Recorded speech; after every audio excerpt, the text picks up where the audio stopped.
अभी जम्मू कश्मीर से आ रहा हूं और केवल यहां की सभा के लिए आया हूं, अन्यथा मेरे और भी कार्यक्रम थे। मैंने कहा नहीं, मैं जाऊंगा सरधना में, मैं इस बार जरूर जाऊंगा, 24 में मैं जरूर जाऊंगा। और बहनों भाइयों, मैं इसीलिए आया हूं आपसे कहने के लिए, जो लोग गुमराह कर रहे हैं उनके गुमराह में आने की आवश्यकता नहीं।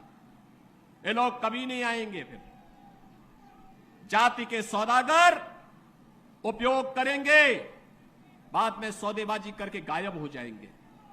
हमें किसी भी ऐसे व्यक्ति के बहकावे में नहीं आना है जिससे हमारा राष्ट्र धर्म खतरे में आए। याद रखना, इस देश के राष्ट्र धर्म को हमेशा खतरा जब भी आया है, इन्हीं लोगों के कारण आया है जिन्होंने जातीयता के आधार पर समाज के सामाजिक ताने बाने को छिन्न भिन्न किया है, हमेशा छिन्न भिन्न किया है। और बहनों और भाइयों, मैं आपको इस बात के लिए आश्वस्त करता हूं कि कोई माय के लाल बाल बांका नहीं कर सकता है। सुरक्षा की इतनी पुख्ता व्यवस्था हमने की है यूपी के अंदर।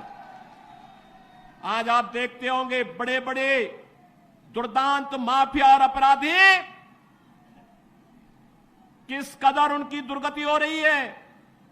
आप देख रहे होंगे, जिनके नाम से ही लोग कर्फ्यू जैसा माहौल होता था, आज उनकी दुर्गति क्या है, हर व्यक्ति देख रहा है। इन माफिया और अपराधियों की स्थिति क्या है, आप रोज सोशल मीडिया के प्लेटफॉर्म को उठा करके देखते होंगे। एक दुर्दांत माफिया ऐसा भी था, बहनों और भाइयों, जब वह समाजवादी पार्टी की सरकार के समय चलता था तो मुख्यमंत्री हो या मुख्य न्यायाधीश, इन सब के काफिले रुक जाते थे और माफिया का काफिला निकलता था। और जब हमने कार्रवाई की उस माफिया के खिलाफ और उसको रगड़ करके कोर्ट के सामने प्रस्तुत किया तो उसकी पैंट गीली हो गई थी, उसकी पैंट गीली हो गई थी। और तब हमने कहा था, उस समय उसको हमने कहा था, कानून को रौंदने वाले, आज कानून कितना बड़ा होता है यह एहसास हो रहा है कि नहीं हो रहा है। और निर्दोष लोगों को मारोगे तो मिट्टी भी नहीं मिल पाएगी। और बहनों और भाइयों, इसीलिए मैं आया हूं आपसे कहने के लिए,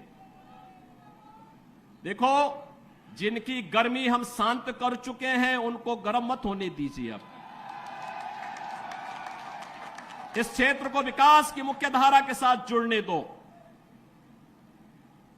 उनकी सबकी गर्मी शांत हो गई है, वे गए काम से।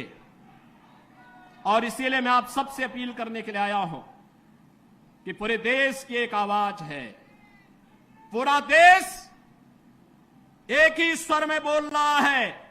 और वह बोल रहा है कि फिर एक